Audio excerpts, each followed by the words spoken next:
تو سردی کے موسم میں ایک کمپین کا آغاز کیا ہوا ہے، انشاءاللہ وہ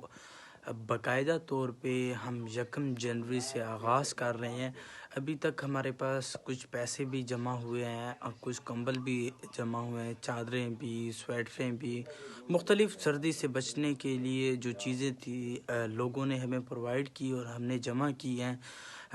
اب تک کے ہمارے پاس تقریباً 30 سے 40 ہزار روپے لوگوں نے جو ہمیں دیے ہیں وہ اب ہمارے پاس پڑے ہوئے ہیں۔ اس کے علاوہ تقریباً 35 سے زائد کمبل، جو بڑے کمبل ہوتے ہیں وہ ہیں، 200 سے زیادہ سویٹریں، جرسیاں اور اس کے علاوہ جرابیں، دستانے، مثال بہت زیادہ سامان آیا، لیکن اس حساب سے نہیں آیا جس حساب سے ہم توقع کر رہے تھے۔ ہمیں امید تھی کہ یار اتنی چیزیں ہوں گی، کیونکہ ڈیرہ اسماعیل خان میں ہر دوسرا بڑا کروڑ پتی، لاکھ پتی، ارب پتی تو ہے۔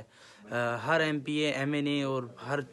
کوئی دوسرے بندے کو دیکھو تو بہت بڑی شخصیات ہیں ڈیرہ اسماعیل خان کے اندر، لیکن افسوس کی یہ بات ہوتی ہے کہ غریبوں پہ کوئی نہ لگاتا ہے نہ لگانے کی سوچتا ہے۔ تو انشاءاللہ غریبوں کی آواز بلند کی ہوئی ہے ہم نے، اور انشاءاللہ آپ دیکھیں گے کہ 1 جنوری سے ہم غریب لوگوں میں مختلف چیزیں جو ہوں گے سردی کے حوالے سے وہ تقسیم کریں گے، اور تمام تر دوستوں سے درخواست ہے کہ اس کمپین میں ساتھ دیں۔ اگر دیکھیں غریب لوگ، اگر آپ دیکھیں گھروں میں، گرم کمروں میں بیٹھے ہوئے ہیں، بستروں میں سوئے ہوئے ہیں، آرام سے سوئے ہوئے ہیں، آپ کو کوئی بھی تکلیف نہیں ہے۔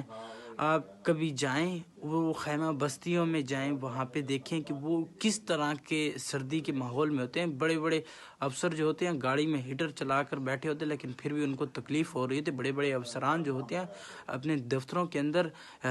ہیٹر لگائے ہوئے، لیکن پھر بھی ان کو ٹھنڈ لگ رہی ہوتی ہے۔ ان سے جا کر پوچھیں جو خیمہ بستیوں کے اندر ہیں، تو انشاءاللہ ان خیمہ بستیوں والوں کے لیے ہم آغاز کر رہے ہیں 1 جنوری سے، جو کہ ہم ڈیرہ اسماعیل خان کی مختلف جگہوں پہ